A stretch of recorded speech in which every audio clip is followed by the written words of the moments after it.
ಏನ್ ಮಾಡ್ತಾ ಇದ್ದಾನೆ, ಪೇತ್ರ ಹೇಳ್ತಾ ಇದ್ದಾನೆ ನಾನು ಹೋಗ್ತೇನೆ, ಯಾಕಂದ್ರೆ ಇನ್ನೂ ಇಲ್ಲಿ ಇದ್ದುಬಿಟ್ಟು ಯಾವ ಪ್ರಯೋಜನ ಇಲ್ಲ, ಇಲ್ಲಿ ಇರೋದ್ರಿಂದ ಯಾವ ಪ್ರಯೋಜನ ನಮಗಿಲ್ಲ, ಯಾಕಂದ್ರೆ ಇರುವಂತ ಒಬ್ಬ ಗುರು ಹೋಗ್ಬಿಟ್ಟಿದ್ದಾನೆ.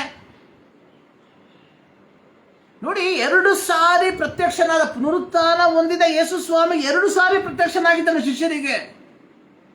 ಪೇತ್ರನು 2 ಸಾರಿ ಯೇಸುವನ್ನು ನೋಡಿದಂತಹ ವ್ಯಕ್ತಿ.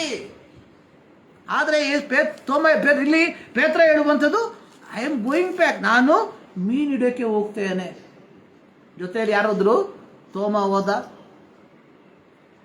ಯಾಕೋಬ ಹೋದ, ಆಮೇಲೆ ಯಾರು, ಯೋಹಾನ ಹೋದ, ಆಮೇಲೆ ನತಾನಿಯೇಲ ಹೋದ. ಬೇರೆ ಇಬ್ರು ಯಾರು ಅಂತ ಹೇಳಿದ್ರೆ ವೇದ ಪಂಡಿತರು ಹೇಳುವಂಥದ್ದು, ಒಂದು ಪೇತ್ರ ಹೋದ್ರೆ ಅವನು ತಮ್ಮ ಜೊತೆಗೆ ಹೋಗ್ಲೇಬೇಕು, ಆಂಧ್ರಯ್ಯ. ಆಮೇಲೆ ಇವರೇ ಊರವನು, ಯಾರು, ಫಿಲಿಪ್ಪಿ, ಇದೇ ಊರವನು. ಅಂದ್ರೆ ಇವರೆಲ್ಲರೂ ಏನ್ ಮಾಡಿದ್ರು,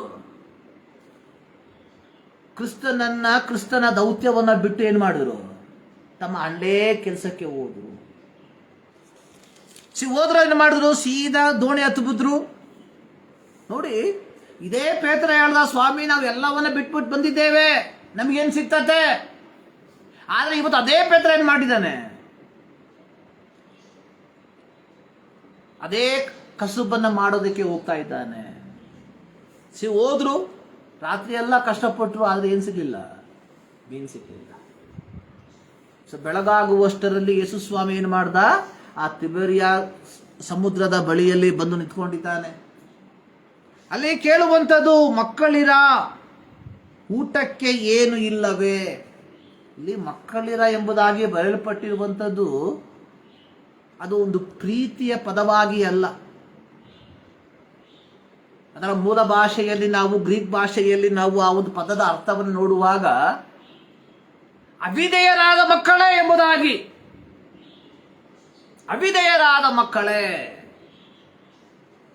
ಪ್ರಿಯರೇ, ನಾವು ಎಷ್ಟು ಸಾರಿ ದೇವರಿಗೆ ಅವಿಧೇಯರಾಗಿ ಹೋಗಿದ್ದೇವೆ ಯೋಚನೆ ಮಾಡಿ. ಎಷ್ಟು ಬಾರಿ ನಾವು ದೇವರಿಗೆ ಅವಿಧೇಯರಾಗಿ ಹೋಗಿದ್ದೇವೆ.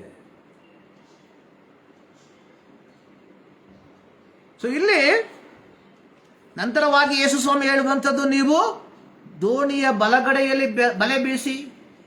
ಬಲೆ ಬೀಸಿದಾಗ ಏನ್ ಸಿಕ್ತು, ದೊಡ್ಡ ಒಂದು ಮೀನಿನ ರಾಶಿ ಅವರಿಗೆ ಸಿಕ್ಕಿಕೊಳ್ತು. ನೋಡಿ, ನಾವು ಅದರ ಮುಂದೆ ಬರುವಂತಹ ಸಂದರ್ಭದಲ್ಲಿ ಪ್ರತ್ಯೇಕವಾಗಿ 12ನೇ ವಾಕ್ಯದಲ್ಲಿ ಯೇಸು ಅವರಿಗೆ ಬಂದು ಊಟ ಮಾಡಿರಿ ಎಂದು ಹೇಳಿದ.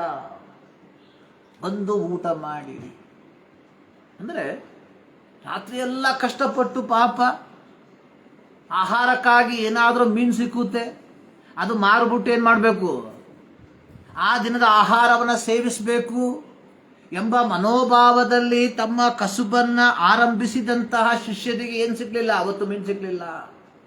ಆದರೆ ಮುಂಜಾನೆಯಲ್ಲಿ ಯೇಸು ಸ್ವಾಮಿ ಏನ್ ಮಾಡ್ತಾ ಇದ್ದಾನೆ, ಅವರಿಗೋಸ್ಕರವಾಗಿ ಆಹಾರವನ್ನು ಸಿದ್ಧ ಮಾಡ್ತಾ ಇದ್ದಾನೆ. ಅಲ್ಲಿ ಉಪಯೋಗಿಸಿರುವಂತಹ ಪದ ಅನ್ನುವಂಥದ್ದು ಅರಿಸ್ತಾವ ಎಂಬ ಒಂದು ಪದ, ಗ್ರೀಕ್ ಪದ. ಅದರ ಅರ್ಥ ಮುಖ್ಯ ಭೋಜನವನ್ನ ಸೇವಿಸುವುದು.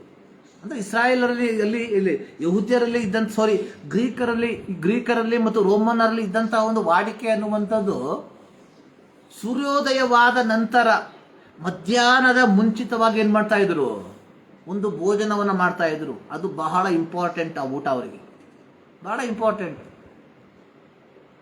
ನಾವು ಇವತ್ತು ಗೆಸ್ಟ್ಗಳನ್ನು ಆಮಂತ್ರಣ ಮಾಡೋದು ಯಾವಾಗ, ರಾತ್ರಿ ಭೋಜನಕ್ಕೆ, ನೈಟ್ ಕರಿತೀವಿ, ಬನ್ನಿ ನಮ್ಮ ಮನೆಗೆ ಊಟ ಮಾಡಕ್ಕೆ. ಆದರೆ ಇಸ್ರಾಯೇಲ್ ಮಕ್ಕಳು ಅಥವಾ ರೋಮನರು ಏನ್ ಮಾಡ್ತಾ ಇದ್ರು, ಗೆಸ್ಟ್ಗಳನ್ನ ಕರೆಯುವಂಥದ್ದು ಬೆಳಗಿನ ಭೋಜನಕ್ಕೆ. ಬೆಳಗಿನ ಭೋಜನ ಅಂತ ಹೇಳಿದ್ರೆ ಇವತ್ತಿನ ಬ್ರೇಕ್ಫಾಸ್ಟ್ ಅಲ್ಲ, ಬೆಳಗಿನ ಭೋಜನ ಅಂದ್ರೆ ಸೂರ್ಯೋದಯ ಮತ್ತು ಮಧ್ಯಾಹ್ನದ ನಡುವೆ ಮಾಡುವಂತಹ ಭೋಜನ. ಅದಕ್ಕೆ ಅರಿಸ್ತಾವ್ ಎಂಬುದಾಗಿ ಕರೀತಾರೆ. ಇದನ್ನ ಮುಖ್ಯ ಭೋಜನ ಎಂಬುದಾಗಿ ಕರೀತಾರೆ. ಮತ್ತೆ ನೋಡಿ, ಯೇಸುವನ್ನ ಲೂಕನ ಬರೆದ ಸುವಾರ್ತೆ 11ನೇ ಅಧ್ಯಾಯದಲ್ಲಿ ಒಬ್ಬ ಫರಿಸಾಯನು ಯೇಸುವನ್ನ ತನ್ನ ಮನೆಗೆ ಆಮಂತ್ರಣ ಮಾಡುವಂಥದ್ದನ್ನು ನೋಡುತ್ತೇವೆ. ಅದು ಈ ಒಂದು ಭೋಜನಕ್ಕೋಸ್ಕರವಾಗಿ.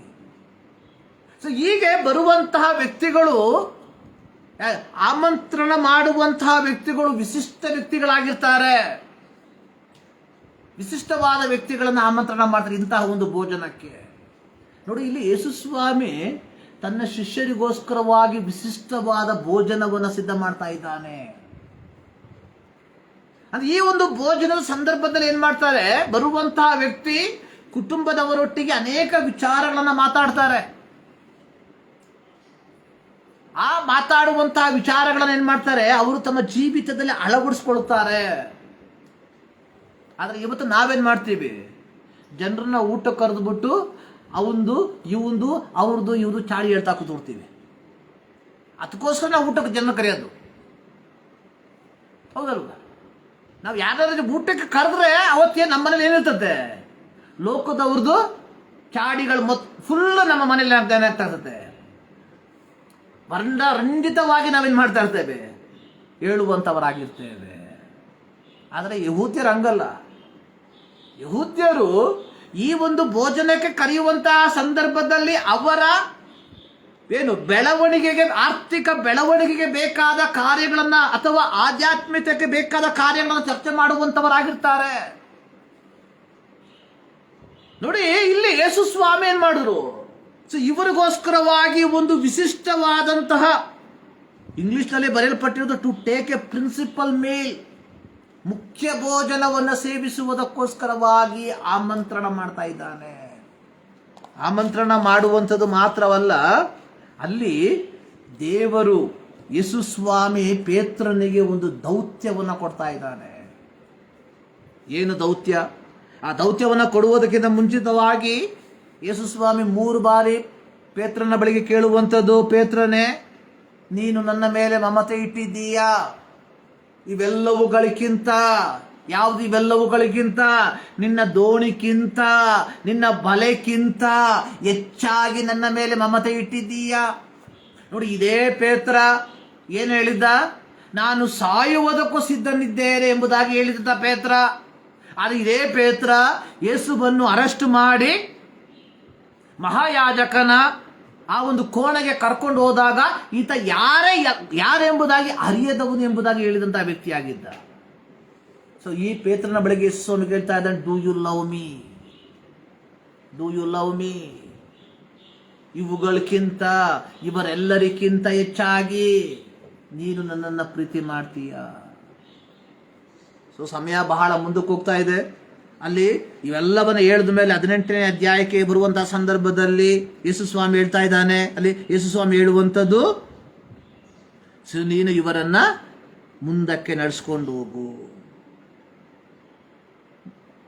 ನೀನು ಇವರನ್ನ ಮುಂದಕ್ಕೆ ನಡೆಸ್ಕೊಂಡು ಹೋಗು.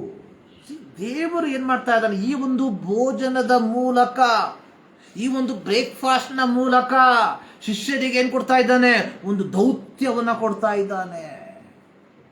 ನೋಡಿ, ಯೇಸು ಸ್ವಾಮಿಯ ಪಸ್ಕ ಹಬ್ಬದ ಭೋಜನದ ಸಂದರ್ಭದಲ್ಲಿ ಆ ಒಂದು ಭೋಜನದ ತರುವಾಯ ಯೇಸು ಸ್ವಾಮಿ ಏನ್ ಮಾಡಿದ್ರು, ಲೋಕಕ್ಕೋಸ್ಕರವಾಗಿ ತನ್ನನ್ನು ತಾನೇ ಯಜ್ಞವಾಗಿ ಅರ್ಪಿಸಿಕೊಂಡ.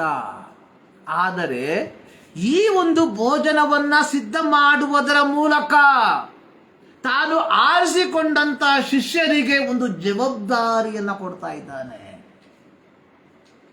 ಪ್ರೀತಿಯ ದೇವ ಜನರೇ, ಎಲಿಯನಿಗೆ ದೇವರು 2 ಸಾರಿ ಊಟವನ್ನು ಕೊಟ್ಟು ಕಳಿಸ್ಕೊಟ್ರು. ಎಲ್ಲಿಗೆ ಕಳಿಸ್ಕೊಟ್ರು?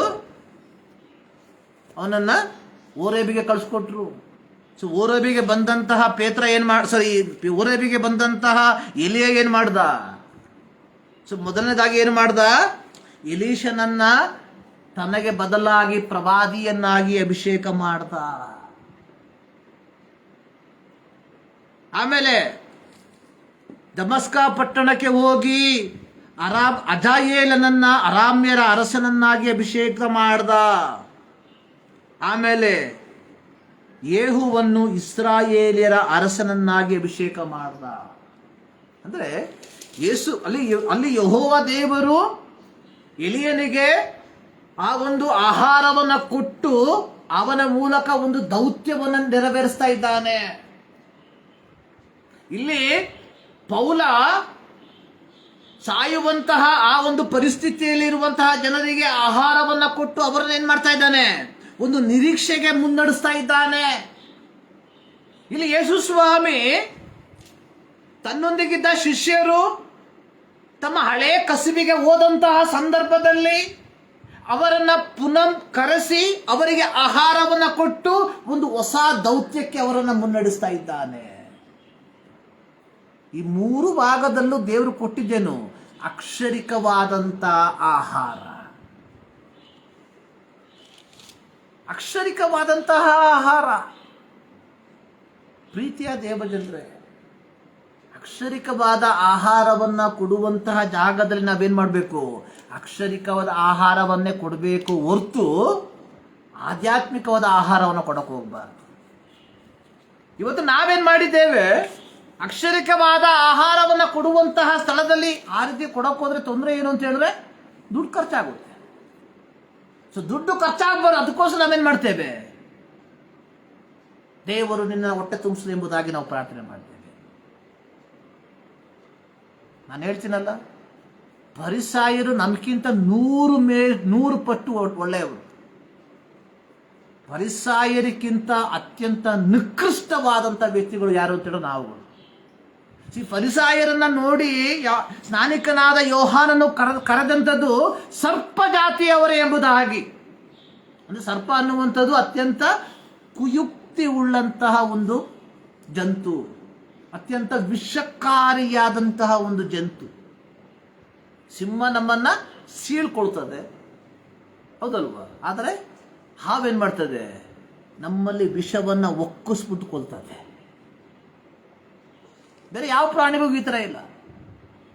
ಸೊ ಅದಕ್ಕೆ ಈ ಫರಿಸಾಯರನ್ನ ನೋಡಿ ಸ್ನಾನಿಕನಾದ ಯೋಹಾನ ಹೇಳಿದ್ದು ಸರ್ಪ ಜಾತಿಯವರೇ.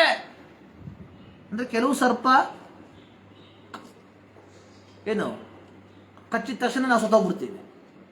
ಕೆಲವು ಗೊತ್ತಾಗಲ್ಲ ನಮಗೆ, ವಿಷ ಒಳಗೆ ಹೋಗಿ ಸ್ಲೋ ಆಗಿ ಹೋಗಿ ಹೋಗಿ ಹೋಗಿ ಹೋಗಿ ಮೈಯೆಲ್ಲ ಬಾತ್ ಹೋಗಿ ಸತ್ತೋಗ್ಬಿಡ್ತೇವೆ. ಅಂದರೆ ಈ ಫರಿಸಾಯರನ್ನ ನೋಡಿ ಹೇಳಿದ್ದು ನೀವು ಸರ್ಪ ಜಾತಿಯವರು, ಸ್ಲೋ ಪಾಯ್ಸನ್. ಆದರೆ ಇವತ್ತು ನಮ್ಮನ್ನು ನೋಡಿ ದೇವರು ಏನು ಹೇಳಬೇಕು ಅಂತ ದೇವರಿಗೆ ಗೊತ್ತಿಲ್ಲ. ಫರಿಸಾಯರಿಗಿಂತ ಕಷ್ಟ ನಾವು ಇವತ್ತು. ಪ್ರಿಯರೇ, ಪುನರುತ್ಥಾನ ಹೊಂದಿದ ಯೇಸು ಸ್ವಾಮಿ ಏನು ಮಾಡಿದ್ರು? ಕಾರಣ ರಾತ್ರಿ ಎಲ್ಲ ಕಷ್ಟಪಟ್ಟರು ಶಿಷ್ಯಂದಿರು. ಸೊ ಅವ್ರನ್ನ ಗದರ್ಸಕ್ಕೆ ಹೋಗಿಲ್ಲ ಯೇಸು ಸ್ವಾಮಿ, ಬೈಯಕ್ಕೆ ಹೋಗ್ಲಿಲ್ಲ. ಸೊ ಬದಲಿಗೆ ಏನು ಮಾಡಿದ್ರು? ಒಳ್ಳೆ ಊಟ ಕೊಟ್ಟರು. ನಾನು ಅನೇಕ ಸಂದರ್ಭದಲ್ಲಿ ಹೋಗಿ ಕತೆ ಹೇಳಿದ್ದೇನೆ. ಕತೆ ಅದು ನಡೆದಿರುವಂತಹ ಸಂಭವ. ಸೊ ನಾನು 10ನೇ ತರಗತಿಯಲ್ಲಿ ಓದ್ತಾ ಇರ್ಬೇಕಾದ್ರೆ ನನ್ನ ಜೊತೆಲಿ ಒಬ್ಬ ಫ್ರೆಂಡ್ ಇದ್ದ, ಅಶೋಕ ಎಂಬುದು ಹೆಸರು. ಅಶೋಕ ಇಟೇಟ್ ಉದ್ದ, ನನಗನ್ಸುತ್ತೆ ಆವಾಗಲೇ ಒಂದು 3 ಅಡಿ ಇರಬೇಕು ಅಷ್ಟೇ ಹುಡುಗ. ನಮ್ಮ ಕನ್ನಡ ಪಿಕ್ಚರಲ್ಲಿ ನರಸಿಂಹರಾಜು ಹಳೇ ಒಂದು ಆ್ಯಕ್ಟರ್ ಇದ್ದಾರೆ, ಅದೇ ಥರ ಇವು ನೋಡೋಕ್ಕೆ, ಅದೇ ಹಲ್ಲು, ಅಷ್ಟೇ ಉದ್ದ. ಸೊ ಅದರಿಂದ ನಾವೇನು ಮಾಡ್ತೀವಿ, ಇವನ್ನ ಮಧ್ಯೆ ನರಸಿಂಹರಾಜು ಅಂತ ಕರಿತೀವಿ. ನೋಡ್ಕೊಂಡು ಡೈರೆಕ್ಟಾಗಿ ಕರೆಯಲ್ಲ. ಸೊ ನಾವು ಪರಸ್ಪರ ಮಾತಾಡ್ಬೇಕಾದ್ರೆ ನಾವೇನು ಮಾಡ್ತೀವಿ, ಎಲ್ಲಪ್ಪ ನರಸಿಂಹರಾಜ್ ಬಂದಿಲ್ಲ ಅಂತ ಹೇಳ್ತೀವಿ. ಸೊ ಇವ್ನಿಗೆ ಹೆಂಗಾರ ಗೊತ್ತಾಗ್ಬಿಡ್ತೀನಿ ಇವ್ನಿಗೆ ಈ ವಿಚಾರ. ಇವ್ರೇನು ಮಾಡ್ತಿದ್ದ ಗೊತ್ತಾ? ನಮಗೆ ಸೀದಾ ಬೇಕ್ರಿ ಕರ್ಕೊಂಡು ಹೋಗ್ತಾನೆ. ಸೀದಾ ಬೇಕ್ರಿ ಕರ್ಕೊಂಡು ಹೋಗ್ಬಿಟ್ಟು ಏನಾರ ಸ್ವೀಟ್ ಇಸ್ಕೊಡ್ತಾನೆ. ಸ್ವೀಟ್ ಇಸ್ಕೊಂಡು ನಾವು ತಿನ್ನಕ್ಕೆ ಶುರು ಮಾಡಬೇಕು ಅಷ್ಟೊತ್ತಿಗೆ ಹೇಳ್ತಾನೆ, ಯಾವನೋ ನನ್ನ ನರಸಿಂಹರಾಜ್ ಕರಿತಾನೆ ಅಂತ ಹೇಳ್ಬಿಟ್ಟು. ತಿನ್ನಕ್ಕಾಗುತ್ತಾ? ಉಗಿಯೋಕ್ಕಾಗುತ್ತಾ? ತಿನ್ನಕ್ಕಾಗುತ್ತಾ? ಉಗಿಯೋಕ್ಕಾಗುತ್ತಾ? ಅಂತ ಒಂದು ಪರಿಸ್ಥಿತಿ. ಪ್ರಿಯರೇ, ಇವತ್ತು ನಮ್ಮ ಕ್ರೈಸ್ತತ್ವ ಆ ರೀತಿ ಅಲ್ವಾ? ಒಮ್ಮೆ ಯೋಚನೆ ಮಾಡಿ ನೋಡಿ. ಪುನರುತ್ಥಾನ ಹೊಂದಿದ ಯೇಸು ಸ್ವಾಮಿ ಏನು ಮಾಡ್ದ? ಬೈಯಕ್ಕೆ ಹೋಗ್ಲಿಲ್ಲ, ಗದರ್ಸಕ್ಕೆ ಹೋಗ್ಲಿಲ್ಲ. ಅವ್ರಿಗೇನು ಮಾಡ್ದ? ಫಸ್ಟು ಒಳ್ಳೆ ಒಂದು ಭೋಜನವನ್ನು ಕೊಟ್ಟ. ಸೊ ಭೋಜನವನ್ನು ಕೊಟ್ಟು ಏನು ಮಾಡಿದ್ರು? ಪೇತ್ರನಿಗೆ ಹೇಳ್ತಾ ಇದ್ದ, ಡೂ ಯು ಲವ್ ಮೀ? ನೀನು ನನ್ನನ್ನು ಪ್ರೀತಿ ಮಾಡ್ತೀಯಾ? So do you love me? ನೀನು ನನ್ನನ್ನು ಪ್ರೀತಿ ಮಾಡ್ತೀಯಾ? 3 ಸಾರಿ ಕೇಳ್ತಾ ಇದ್ದಾನೆ. ಸೊ ನಂತರವಾಗಿ ಏನು ಮಾಡಿದ್ರು? ಆ ಶಿಷ್ಯರು ದೇವರು ಕೊಟ್ಟಂತಹ ದೌತ್ಯಕ್ಕೋಸ್ಕರವಾಗಿ ಏನು ಮಾಡಿದ್ರು? ಮುಂದೆ ಸಾಗುವಂಥವ್ರು ಆದರು. ಸೊ ಕಳೆದ ವಾರ ನಾವು ತೋಮನ ಬಗ್ಗೆ ಯೋಚನೆ ಮಾಡಿದ್ವಿ. ತೋಮ ಪ್ರಾರಂಭದಲ್ಲಿ ಯೇಸು ಸ್ವಾಮಿ ಬಂದಂತಹ ಸಂದರ್ಭದಲ್ಲಿ ತೋಮನ ಇರಲಿಲ್ಲ. ಎರಡನೇ ಬಾರಿ ಬಂದಾಗ ತೋಮನನ್ನ ಯೇಸು ಸ್ವಾಮಿ ಭೇಟಿಯಾದ್ರು. ಅಲ್ಲಿ ತೋಮ ಹೇಳ್ತಾ ಇದ್ದಾನೆ, ನನ್ನ ಸ್ವಾಮಿ, ನನ್ನ ದೇವರೇ. Personal conviction. ಇಲ್ಲಿ ಮತ್ತೊಂದು ಆವರ್ತಿ ತೋಮನನ್ನ ದೇವರೇನ್ ಮಾಡ್ತಾ ಇದ್ದಾರೆ, ಡೆಡಿಕೇಶನ್ ಮಾಡ್ತಾ ಇದ್ದಾರೆ. ದೌತ್ಯಕ್ಕೋಸ್ಕರವಾಗಿ, ಸೇವೆಗೋಸ್ಕರವಾಗಿ ಸಿದ್ಧಪಡಿಸ್ತಾ ಇದ್ದಾರೆ. ಅದರ ಫಲವಾಗಿ ಏನ್ ಮಾಡ್ದ ತೋಮ? AD 52 ಭಾರತಕ್ಕೆ ಬಂದ. ಕ್ರೈಸ್ತತ್ವ ಹೋದ ವಾರ ಹೇಳಿದ ರೀತಿಯಲ್ಲಿ ಬ್ರಿಟಿಷರು ತಗೊಂಡು ಬಂದಿರುವಂಥ ಧರ್ಮ ಅಲ್ಲ ಇದು. AD 52 ಬಂತು ಸುವಾರ್ತೆ ಭಾರತ ದೇಶಕ್ಕೆ. ಆದರೆ ಅತ್ಯಂತ ದುರ್ದೈವವಾದಂಥ ಸಂಗತಿ ಅನ್ನುವಂಥದ್ದು, ಹಿಂದೂ ಕ್ರೈಸ್ತತ್ವ ಕೇವಲ ಬೆರಳಿಕೆಯಲ್ಲಿ ಇರುವಂಥದ್ದು. ಕಾರಣ ಏನು? ಕ್ರೈಸ್ತರೆಂಬುದಾಗಿ ಕರೆಸಿಕೊಂಡಂಥ ನಾವುಗಳು ನಮ್ಮ ಜೀವನ ಶೈಲಿಯ ಮೂಲಕವಾಗಿ ಕ್ರಿಸ್ತನ ನಾಮವನ್ನ ದೂಷಣೆಗೆ ಗುರಿಪಡಿಸಿರುವಂಥದ್ದು. ದೂಷಣೆಗೆ ಗುರಿಪಡಿಸಿದ್ದೇವೆ. ಯೋಚನೆ ಮಾಡಿ, ಇವತ್ತು ನಾವು ದೇವರ ಹೆಸರನ್ನು ಹೇಳಿ ಮಾಡಬಾರದ ಅನಾಚಾರಗಳು ಎಷ್ಟಿದೆ.